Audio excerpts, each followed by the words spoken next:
Assalamualaikum warahmatullahi wabarakatuh. Halo teman-teman, perkenalkan nama saya Syahibatur Rahma dengan NIM 24419130030. Nah, kali ini saya akan menjelaskan bagaimana sih caranya menganalisis statistik. Nah, begini teman-teman tutorialnya. Oke. Oke, analisis statistik adalah bagaimana caranya kita itu mengelola dan menganalisis data dari hasil penelitian agar data tersebut bisa memberikan makna dan menjawab tujuan penelitian. Jadi, kalau teman-teman bertanya, apa sih tujuan statistik?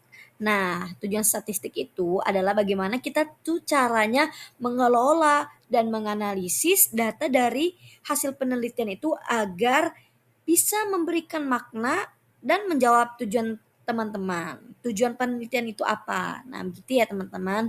Oke, lanjut. Oke, analisis itu ada dua ya teman-teman. Yang pertama itu adalah parametrik, analisis parametrik, dan yang kedua adalah non parametrik.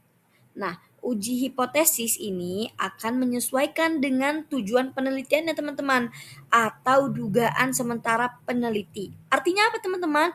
Artinya uji hipotesis ini adalah untuk membuktikan apakah ada perbedaan di dalam penelitian ini atau tidak. Nah, kita lanjut ya teman-teman.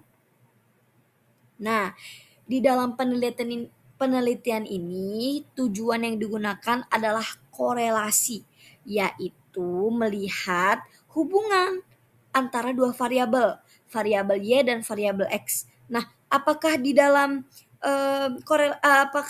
dalam penelitian ini ada hubungan? Nah, maka kita digunakan korelasi agar kita melihat hubungan, apakah ada hubungan di antara variabel Y dan variabel X. Seperti itu teman-teman. Oke, lanjut. Nah, apa saja sih yang digunakan? Nah, yang digunakan jika menggunakan statistik parametrik, maka teman-teman itu pakai korelasi. Yang digunakan adalah produk Woman. Ingat ya teman-teman, produk Woman.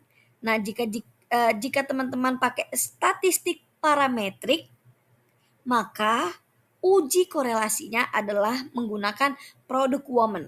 Nah, produk Woman digunakan saat apa? Saat apa sih produk Woman ini digunakan?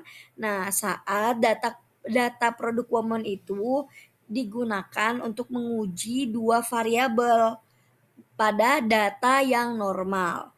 Nah, misalnya teman-teman masukkan ke JASP kemudian datanya normal, maka teman-teman memakai produk Woman.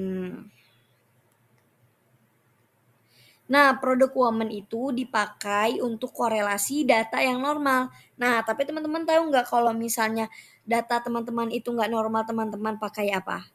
Nah, jawabannya teman-teman pakai Spearman Rule. Nah, di sini ada tulisannya, terus Spearman Rule digunakan saat apa? Nah, saat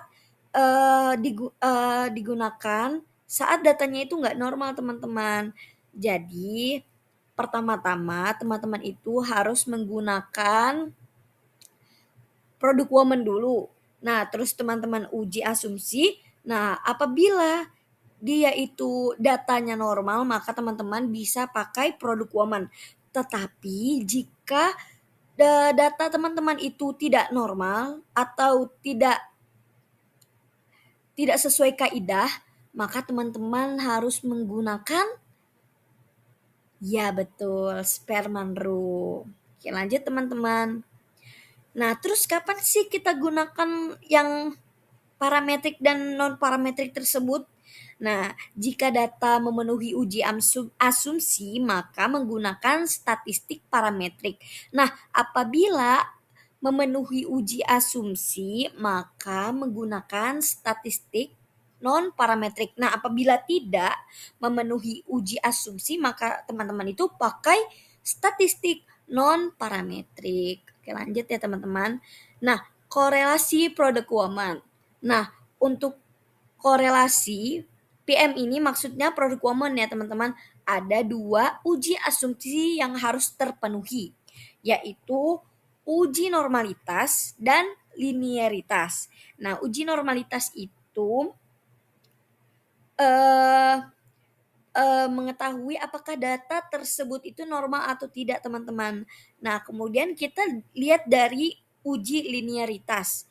Nah, biasanya kalau di JSP itu dia ada bulat-bulat seperti itu ya, teman-teman. Nah, itu digunakan untuk mengetahui apakah hubungan antara variabel ini bersifat linear atau tidak, searah stabil atau malah enggak. Nah, gimana cara kita tahu?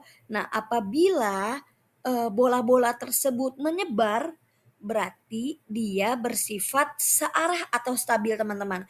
Tapi kalau misalnya dia eh, berkumpul di dekat garis itu, maka dia tidak linear ya, teman-teman. Oke, kita lanjut. Nah, jika kedua asumsi ini terpenuhi, maka menggunakan produk woman. Nah, tapi jika salah satu aja, misalnya eh, dia tidak dia apa namanya, dia tidak dia normal tapi dia tidak linear, maka yang dipakai adalah Spearman Rule, teman-teman, sebagai alternatif. Nah, mungkin itu saja dari saya. Assalamualaikum warahmatullahi wabarakatuh. Semoga bermanfaat.